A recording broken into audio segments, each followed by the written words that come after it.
Whatever stage you're at, I'm pretty sure you'll be wondering what's in store for you in the future.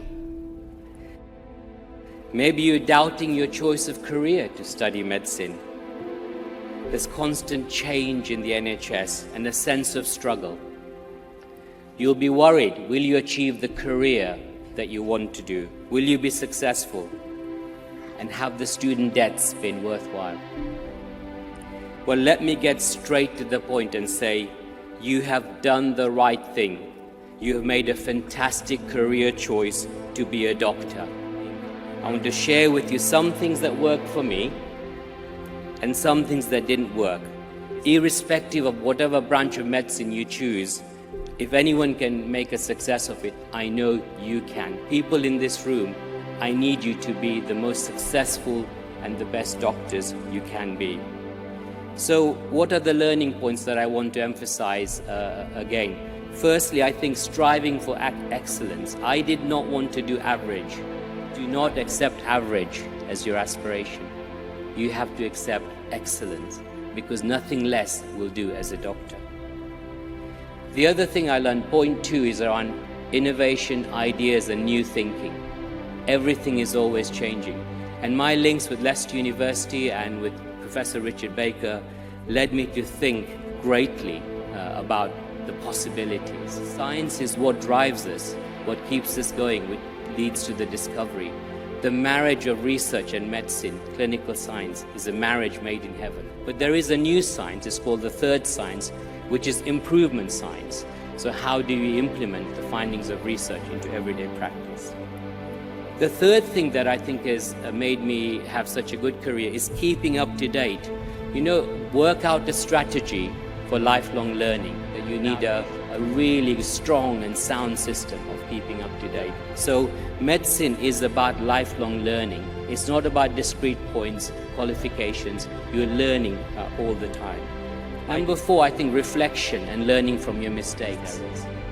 You know, and the idea that somebody that I really looked up to make mistakes was amazing. And that I learned. I have it in my mind. I even have a book, Mea Culpa, about what I have learned. The 5th point is take care of yourself. You have to understand yourself. You have to understand how you feel about things, your makeup. 3 things to guard against. Workload, not able to influence your working environment, and difficult patients.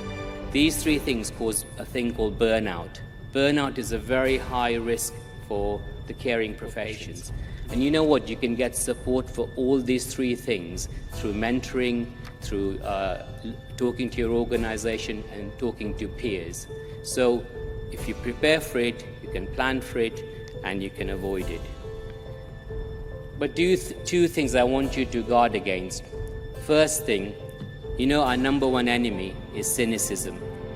People who adapt to a changing world will flourish. But if you make negative choices, if you resist change and improvement, I'm afraid life's going to be very difficult for you.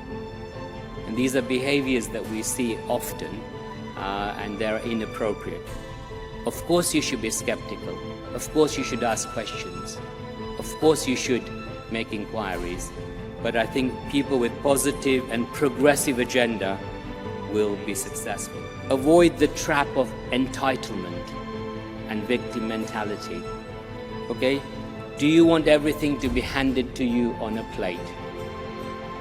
Right? The educators to make you the best doctors, the hospital to provide you with everything you need. No, I'm afraid it doesn't work like that. Entitlement and the victim mentality that is all too terrible, I think needs to be challenged. Look, medicine is a stressful and demanding career. To be a great doctor, it is demanding. But look, you made that choice to be a doctor. Make the most of that opportunity. So in conclusion, your voice can count. Use your influence. Counter anything that works against excellence. Always be on the side of patients. Thank you very much.